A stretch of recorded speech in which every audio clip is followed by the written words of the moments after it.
Well, welcome everyone. Thank you for joining us again for another session of Health Talk. Today we have a really good lineup for you. We will be talking about very relevant topics having to do with our summer that we're experiencing. As you can see, very hot temperatures, and so I think the topics we have today will be of interest to you. We will be talking not only about going out to picnics and how to not only make your food safe, but also how to eye what food you want to eat and maybe or stay away from. We will be talking about the cooling centers as well, and we will also be talking about wanting to distinguish heat exhaustion from heat stroke. But at the very end, we've got a really good session set up for you where we're going to share a healthy recipe for you. We will have Flor Chavez from our very own Hispanic Services team join us, and she will be sharing a really good summer recipe that you can actually take and share to one of these picnics. So anyway, we're going to kick it off right now with our Dr. Poulos, who is returning to us as she does with every session that we've recorded. She is a physician in family medicine with the Advocate Medical Group. And then joining us as a special guest is Bohner, who is the Neighborhood Services Manager with the City of Elgin Health Department, right? Yep. Okay, very good. Thank you. Thank you both. And then our Elisa Lara today isn't joining us, but will be joining us at our next session, okay? Okay, so covering these seasonal topics, well, maybe we can start out by talking about where we can go and cool off, just because. Well, it occurred to me today that our topic we'd planned for some time was food safety. But I thought, as I was trying to do some yard work this morning, oh my God, it's awfully hot. I'm feeling a little dizzy. Maybe I should drink some water. So, well, if I'm feeling that, I'm sure a lot of patients are feeling it too, and I should know better. So you should drink a cup of water for every 20 minutes that you're outside. Okay, it's a lot. You know, at rest in a normal temperature, men will need 125 ounces a day and women about 90 ounces. This is average sizes, etc. But that, of course, increases when you're sweating a lot outside in the heat.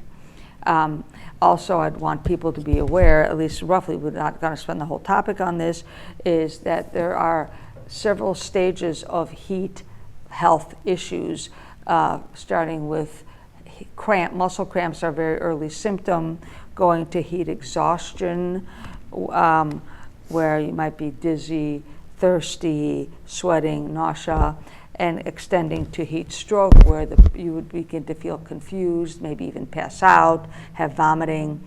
Basically, you don't want to wait to get there. If in any doubt, have someone take you or take your loved one to the emergency room for cooling off and hydration. But at the earlier stages, you can treat this yourself by getting back into a cooler environment and starting to hydrate, wearing looser clothing that are cooler, etc. So those are all things to keep in mind, especially because, for example, it's going to be in the 90s all week. So it's not going to get any better real soon. And I had asked Brad, from the point of view of the City of Elgin, about cooling centers. So what does Elgin have available for people? Yeah, I talked with the fire department, and the first recommendation is any public space that's air conditioned that you're welcome to go into is always a good idea if you're needing to cool down. But we do have cooling centers that are going to be open at the City of Elgin on the extremely hot days. The Elgin Senior Services Center, which is at 101 South Grove, they're open Monday through Friday from 8 to 4. The Gail Borden Public Library is actually also another place right here. Here and the Rec House Center, which is out on Bowes Road. Those are both available as cooling centers during these hot days. And as a reminder, the Gail Borden Public Library main library is open 71 hours a week.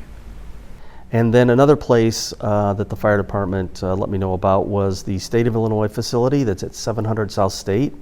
They're open Monday through Friday from 8:30 to 5 p.m. The DMV? It's down there, yeah. Okay. Yep. So it's down there a little bit of ways away from downtown Elgin here, but they are listed as a cooling center. So again, any public space where you're welcome to go into, other than those places, is a good idea also. Good, and I know that these temperatures have been really come to us very early in the season. Usually they come to us in the month of July or or much later in June, and so it's just interesting to see that we're already experiencing these high temperatures so many days in a row. Well, one of the hot topics, as I know many of you have probably experienced over the past few days, are invitations out to graduation parties and to picnics at home and those sorts of things. And so I think it's really very relevant that we speak about the topic of, trying to be a good host and have a healthy session so that your guests don't go home sick. That's something we don't want to do. We still have the whole summer ahead of us, certainly. And so with that, I wanted to just say that as you serve food at picnics and also as a guest, as you go and eat, things that you need to be alert and so that you can have a healthy gathering is how do we keep our food, safe? And so one of those things is what are the temperatures, Brad, that we should strive to keep for cold foods? And just so people know, Brad has quite an expertise in this, decades of experience in public health and in food and safety and inspections for the city. So that's more for the commercial, but a lot of these things also apply to people's homes. Because a temperature is a temperature. Yeah. Meat will spoil in a restaurant or in your backyard. So yeah, the food safety science is the same if it's a commercial establishment or at home. Yeah, so that's why I'm very glad that he was able to be our guest. Yeah, you want to keep food at 41 degrees or less until it's served. So 41 is the number you want to keep it at. I'd recommend keeping your food refrigerated as long as you can before you take it outside to serve to your guests, and even pre-freeze some of the food or have ice packs packed in a cooler and try to keep that food at 41 degrees or less. Okay, well that's very interesting. So, and that's a good idea, that if you're at home, you should try to keep it in the refrigerator as long as possible and then move it over to the cooler right before your guests. Yeah, and if you're going out somewhere, we always recommend at some of these food festivals where we do inspections, but especially for people at home, use water bottles or ice packs. You can freeze water bottles to use them as ice packs and place them underneath the cooler and place the cold food on top of that. So you can pack things like ideas. You put the chicken, meat, lunch meat, and things. You want to keep those separate from your fruits and vegetables. You want to avoid the cross-contamination between raw meat and the vegetables or fruits that you might also be packing, or salads. Things like that. And then when you're at the picnic or if you're outside, try to keep the cooler or the basket or whatever you have out of the direct sunlight. You want to keep that in the shade as long as possible. And don't keep it in your car. We know those can heat up really fast. So put it in a shady spot, and the food should be pretty good in the coolers to stay cold. What about a food item, though, that you're having, say, a backyard picnic, and it's an item that you've made hot, like a platter of chicken that you put in a platter on your serving space? How long can that stay outside once it's been, cooked appropriately, it's safely cooked, your party's going on for hours? How long should you really leave it just sit there? Yeah, so hot foods you want to keep at 135 or above. Now that's not always possible, and people don't like to put out pizza and keep it that hot, or chicken, but you can safely serve food once it goes below 135 degrees. You can keep it out for 4 hours.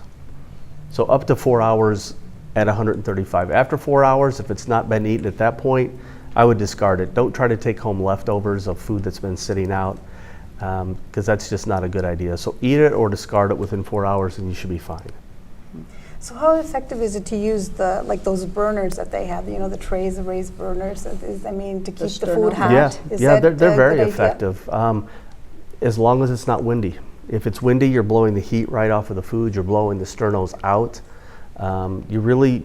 The best idea is to have a metal probe thermometer to check temperatures, but chafing dishes or something that's covered up, those hold the heat with the sternos or electric or anything else.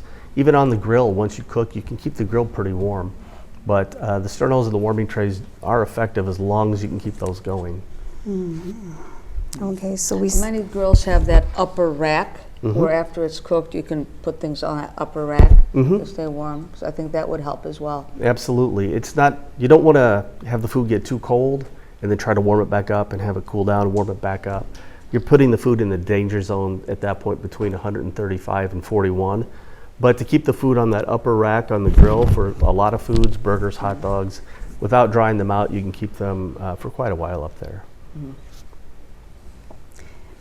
And you did speak earlier, just a little while ago, about keeping your food separate. And I think if maybe we could just elaborate on that a little bit more, what kinds of foods we're separating and why. Yeah, so raw meats have bacteria in them, or we just always assume that they may have bacteria in them. So you don't want to put raw meat on top of something that you're not going to heat up.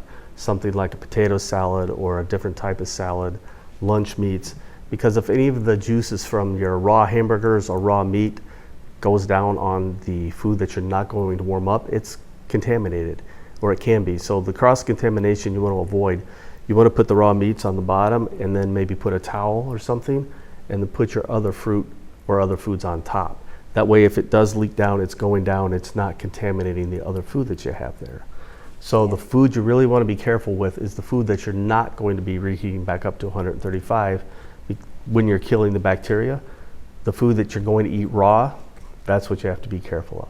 And another good idea, and sometimes I've seen where people mix drinks with food, and really you should probably keep your drinks separately because people are coming in and opening the lid up all the time, right? And that kind of defeats the purpose. You're putting a big ice cooler in there and you've got drinks in your ice cooler. Well, as the ice melts, now your sandwiches, your food, your meats, it just contaminates everything. So it's definitely, I think it's always a good idea to keep your drinks in that are under ice maybe separate from your meats. You want to bring the meat out as soon as you get there and start to warm that up. You don't want that sitting out for more than a couple hours before you cook it. I know another thing I like to do is keep a separate cooler with just ice to refill, because I think sometimes you get so wound up with your party and everybody forgets to go and refresh the ice on there, and before you know it, everything's swimming in kind of like... Yep, it's a lot of thinking ahead, but really just bring plenty of ice or ice packs to keep that food as cold as possible, as long as possible. I know people are going to cook and eat what they want to, but are cream and mayonnaise and egg-based foods truly the most risky or dangerous? Well, mayonnaise, actually, if you go to the grocery store, it's not refrigerated.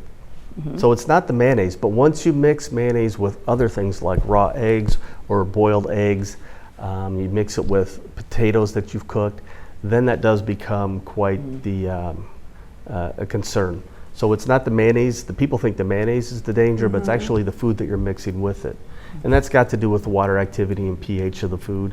So yeah, once you make a salad like that, macaroni salad, potato salad, those you definitely want to keep an eye on. They're actually finding more and more that the foodborne illness outbreaks are from leafy greens.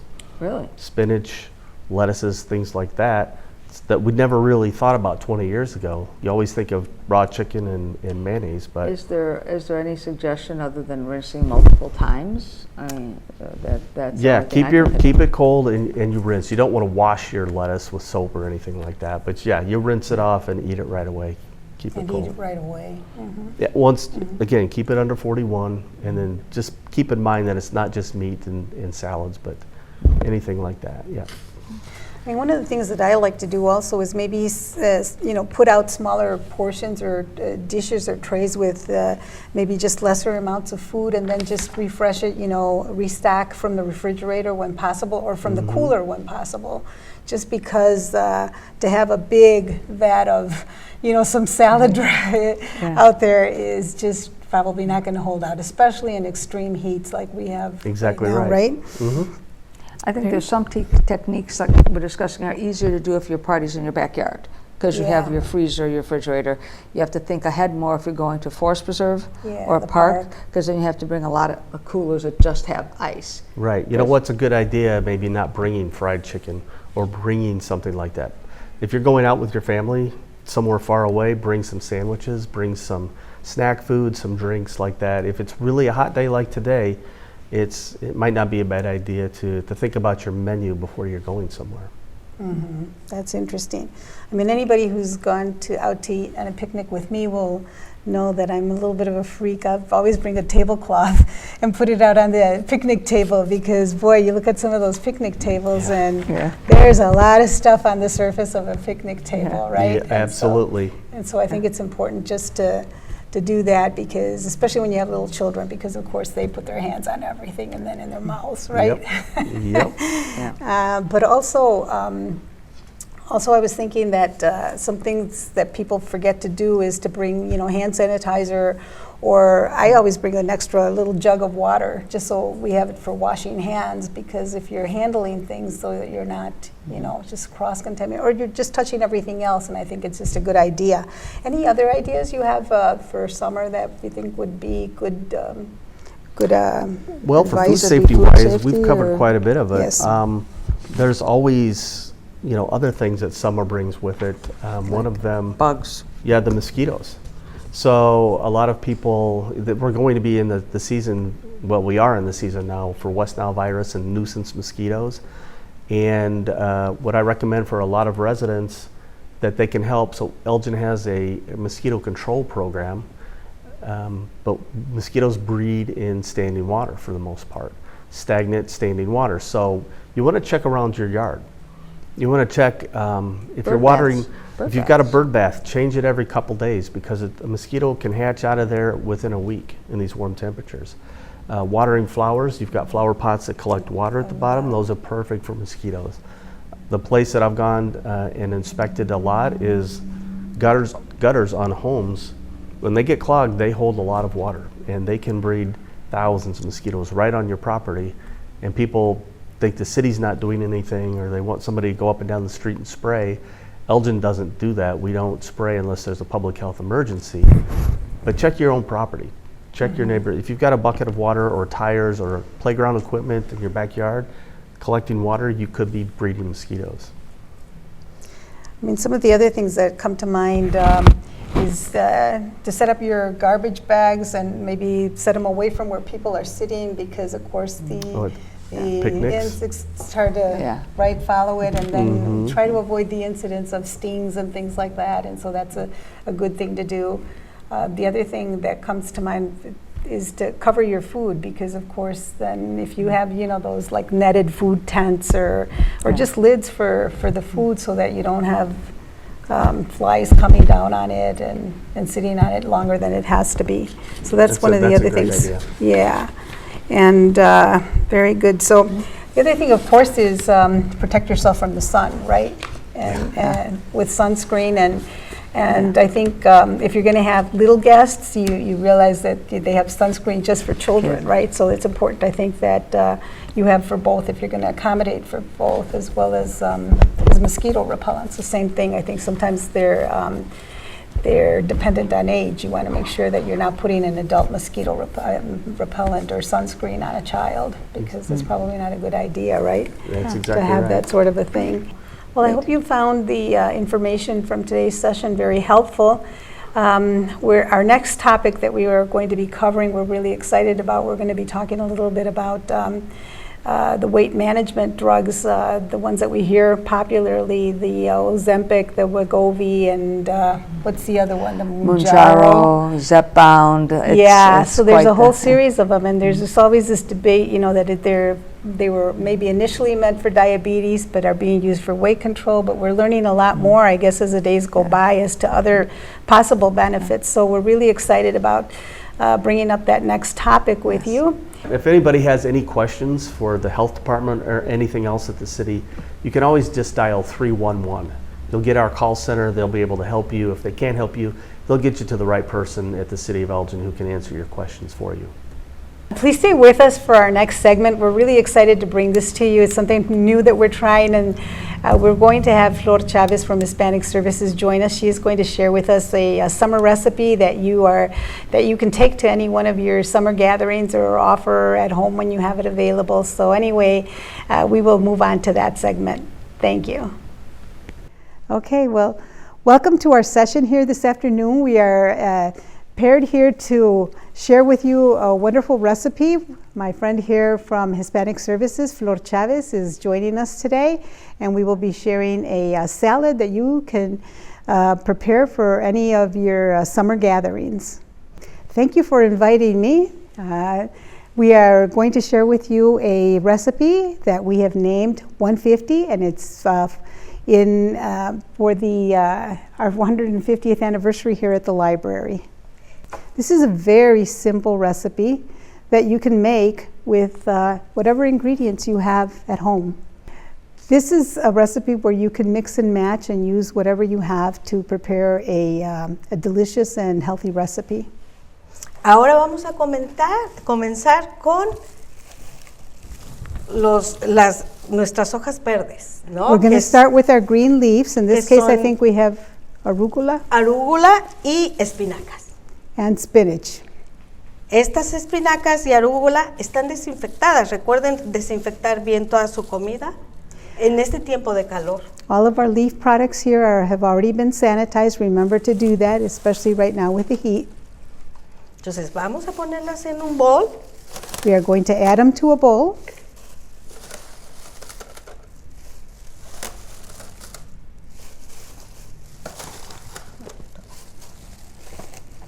Y ahora vamos a ponerle otro ingrediente que este es queso panela. Okay, now we're going to add another ingredient, which is the cheese, and that can be either the Panela cheese, known to the Hispanics, or in English we could use actually any kind of cheese, right? Yes. Este queso es bajo en grasas y es muy recomendable también y es muy saludable. Panela cheese is very low in fat and very healthy and recommended. Ya. Vamos a ponerle. We could have done it.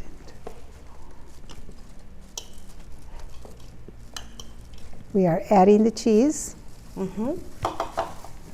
También queremos ponerle algo de frutas. Si ustedes tienen naranjas, mandarinas, fresas, pueden agregárselo para que hagan también algo que sepa muy rico, que como son las fresas, ¿verdad? And now we're going to add our food item, and that can be strawberries, it can be oranges, mandarins, anything that's very healthy for you, and so we're adding that now. Okay. También pensamos en el grupo de las semillas. We're also thinking about the seed family, which in this case is? Para que esté bien balanceada esta ensalada. We're balancing it out with chopped walnuts, but you can use whatever nut you have at home. Pueden escoger cualquier semilla si no son alérgicos, ¿verdad? Tienen que pensar en esos, que no sean alérgicos, y pueden escoger la semilla que ustedes tengan en su casa. Pick any nut that you have at home if you're not allergic, and if you are, you can omit it from the recipe. Y para darle color también vamos a poner las moras. And to add color, we're going to add a berry. In this case here, some natural, what do we call those? Blackberry. Yeah. Yeah. Estas moras son orgánicas. Una compañera las plantó en su casa. And that's the word I was looking for, organic berries, because of course they're healthier for you, right? Yeah. One of your neighbors gave them to you. Okay. Ahora vamos a continuar con el aderezo que le vamos a colocar. As we mix it here, we're also going to start preparing our dressing for the salad. Okay. ¿Me quieres ayudar, Marta? Yes, I will help her. Okay. Entonces, le vamos a poner un chorrito de aceite. Todo esto es al gusto y es para que tenga un poquito de sabor. Un chorrito de aceite de oliva. Okay. We are adding a little bit of olive oil, and so just eyeball it and add what you like. De mostaza. A little bit of mustard.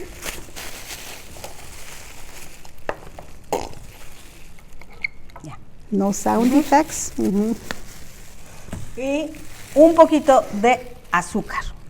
Oh, and so we're going to add a little bit of sugar, if I can get it out. Just a little bit, to add a little bit of sweetness there. Yeah. Okay. Y ahora Now, sí. okay, now the mixing. Okay. Let's get the hand action here. We're going to start mixing it. Yeah. Yeah. Sal. A little bit of pimienta. salt to taste. and a little bit of pepper. Oh, well, pretend there's a lot more coming out here, okay? Ajá. Yeah. Es al gusto. Pueden ponerle lo que quieran. Este es tu gusto. Yeah, this is all to Entonces, va a ser muy taste, bien. whatever you want to add to it. Here are the quantities that you'd like, completely up to your taste. And if I could get this going faster, I could get it to Sí. homogenize Moverle, quickly, que se disuelva. right? Yeah. Pretend I'm a little blender here. Exacto. Yeah. Okay, Flor, what do you think? Está bien. You think Ya quedó so? bien. Sí, muy bien. Oh gosh, okay. Otra opción que tenemos, también no lo olviden, Another option that we have, don't es forget, solamente ponerle aceite de oliva aquí y unas gotitas de limón. Esa es la segunda opción, si no quieren hacer el aderezo. yeah, if you don't want to make the dressing, the second option we have is to pour a little bit of olive oil and lemon juice, and then use that as our Y es salad todo. dressing. Y ahora And sí, ready. disfrutan. ¿Me Yeah. pasas el platito? Yes, I will pass her the serving plate. Ok. Ahora vamos a servirte para que te lo comas.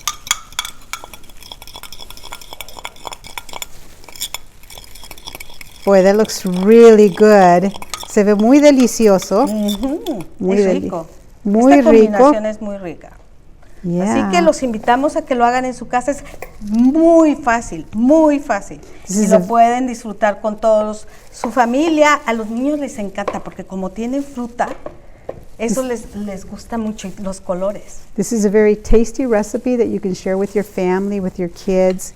It's a very tasty ¿Quieres recipe. ponerle un poquito? I'm going to drip a little bit of the olive oil. Yeah, Yeah. okay, the dressing. Okay, Y ahora sí, ahora sí. pruébalo, Marta. I will taste it for Flor. She did a really good job of putting this together. Look at how pretty it is. Look at how pretty it is with the red from the strawberries, the little organic berries. We didn't even recognize them when they first came in. We were wondering what they were because they were so small, but they're organic, home-raised berries. So anyway, okay, I'm going to try to get one of these morsels into my Sí, con su mouth. quesito, Oh. su fruta. Yeah, strawberry, Missing strawberry. Okay, yeah. Adelante. Very good. Qué bueno. Very good. We got cheese in there. We got strawberries and leaves and everything. It's really delicious. Y I can más see why para the este children would tiempo, like it. Marta. Podemos ver por qué a los niños les gustaría mucho esto también, porque tiene, claro, tiene un poquito de todo. Como verán, tiene bastante color. Tiene las Tiene fresas, right? Queso es saludable. Así que prepárenlo para su familia y pueden ponerle lo que ustedes quieran. Prepare it for your family and add whatever you have at home, whatever you like. Look for the recipe below. It's delicious. Try it. Gracias. Gracias, Flor. Thank you. Thank you.